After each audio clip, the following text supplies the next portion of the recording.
Seasonal affective disorder, or SAD, is a type of depression that you experience during particular seasons or times of year, not just winter as is commonly thought by most people, including myself, before doing the research for this video. Depression, as I'm sure you know, is a debilitating mental disorder. In the UK, around 3 in every 100 have significant winter depression. The stats for winter depression are more readily available as it's been researched more thoroughly. It's common to have changing seasons and weather, or have times of year where you feel more or less comfortable, even affect sleeping or eating patterns. But it's when these feelings interfere with your everyday life when it's time to reflect and potentially seek help, as it could be a sign that you have depression.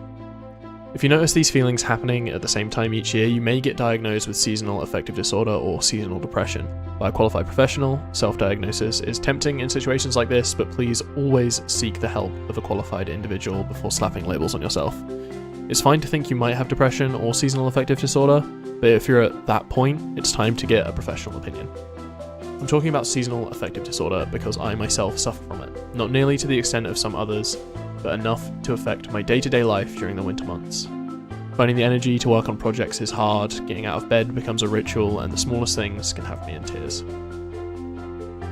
For me personally, some years are worse than others. Should a negative event happen over the winter months, say the death of a loved one or the ending of a relationship, it can really send me into a downward spiral. It's knowing how to pick yourself back up that's the most important thing though. For me, the treatment for my minor symptoms, the things that really help me get back on track, getting outside during the daylight hours. Sounds simple and obvious, but it helps me personally an incredible amount. Just a short drive to the shops in the sun would have me feeling so much better. Light therapy. I got gifted a light box by a lovely person, and on bad days I will sit in front of it for 30 minutes, listen to a podcast or some music. The idea behind it is to provide extra light to make up for the shortage of it in winter. Whether it's a placebo or a genuine effect, it helps me a lot. The third thing that's really been helping me recently is having something I'm passionate about to wake up and go do. I love streaming on Twitch, sharing my experiences with people live, and having conversations about the things I love with my community. It makes getting out of bed easier knowing what I have waiting for me on the other side. Seasonal affective disorder is just one cause of depression, and one that goes away with the weather. There is infinite causes for depression, and millions of people dealing with it every day. Depression takes a huge amount of life every year. In 2017, there were 5,821 suicides registered in the UK alone. That's why I've decided for the next 30 days to raise money for the Centre for Suicide Awareness over on my Twitch channel.